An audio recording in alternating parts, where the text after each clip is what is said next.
The 9th South African AIDS Conference kicked off in Durban, eThekwini, yesterday. Well, this year's event focuses on scientific, social and digital innovations and their potential to control and manage the HIV/AIDS pandemic. Our colleague, the eNCA's Mawande Kheswa, is on that story and is joining us now live from Inkosi, Luthuli International Convention Center in Durban. It's a big conference, Mawande, we understand. We've spoken to Treatment Action Campaign yesterday on Morning News Today, and this morning we also spoke to Doctors Without Borders. We'll be presenting a report about some of the work they've been doing in KwaZulu-Natal ahead of this conference.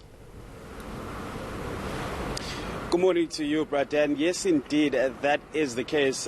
This conference really is looking to bring forth various innovations and technologies that will enhance the fight against HIV and AIDS. There's quite a number of researchers. I understand that there are over 3,000 people who are attending this event, and one of them is Howard Olmsted, who has been a researcher for over 30 years and has been living with HIV and AIDS for 36 years himself. We thank you for your time.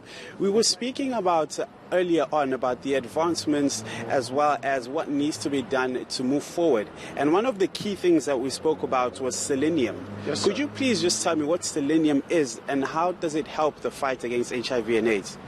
Selenium is a mineral supplement. And actually, when HIV increases, selenium goes down in the body. But selenium is a key to the immune system, and it's a key to the antioxidant system. So selenium is essential for your immune system. When people take selenium, it increases the CD4 count, and that's very important for people with HIV and AIDS. Now, you've spoken about the fact that there are people and countries currently using selenium. You say you've lived with HIV and AIDS for 36 years. Have you been using selenium yourself? And can you tell me more about the open letter that you've written to African governments? Yes, I've been using selenium for 18 years. I've been using ARVs for 28 years. So the difference between selenium and ARVs suppress the virus. They bring the viral load down to zero very quickly. But that doesn't automatically increase CD4 count. When you add selenium, it's kind of like the icing to the cake for the ARVs. And when you add selenium, the CD4 count comes up much quicker and much faster than ARVs alone. So the open letter that I've written is about 1 million people in Africa with HIV that may be on ARVs, and the virus is suppressed, but 5 to 7% of them, the immune system does not come back. And my hypothesis is that if you add selenium, that's going to help bring up the CD4 count and the immune system back to normal. Now, one of the key factors with making treatment available, you will consider that South Africa probably has the largest ART program. When you add selenium, of course, there are costs associated with that. Can you just briefly tell me more about the cost of selenium and how feasible would it be for African countries to incorporate it in their treatment system?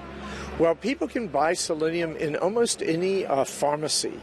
It's available across the board in Southern Africa, Lesotho, Swaziland, South Africa, Botswana, Namibia. So anybody can go out and buy selenium and add it to ARVs. Even if they're not HIV positive, it's very beneficial for the health. But the cost factor for governments, if they were buying it in very large quantities for millions of people, the cost factor would be very minimal. It might be 2% of the total cost or 3% of the total cost compared to the ARVs that they're giving. Now, the South African National AIDS Council says that one of the key issues at this moment in time in South Africa is the stigma attached to being HIV positive, as well as being known that you're on treatment. The Minister for Health as well, Dr. Zweli Mkhize, also echoed those sentiments. Globally, since you've traveled the world, is the issue of stigma something that you've witnessed over and above what you've seen in Africa? Unfortunately, stigma is still here with us, especially in Africa. You know, in the urban setting, it's not so great.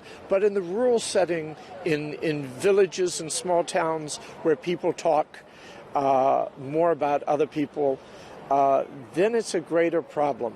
But people should get over stigma. Everybody has a disease. Everybody gets cancer. Everybody gets high blood pressure. Everybody gets some problem in life. And we're all going to die one day or another. So it should be no stigma about anybody with HIV. So we need to get out of this problem of stigma, get over it, especially, religious people, Christians, Muslims, any kind of religion should not be worried about stigma. They should worry about loving each other and their neighbors. We thank you for your time. That was Howard Armistead, who is a researcher and also has been living with HIV and AIDS for 36 years.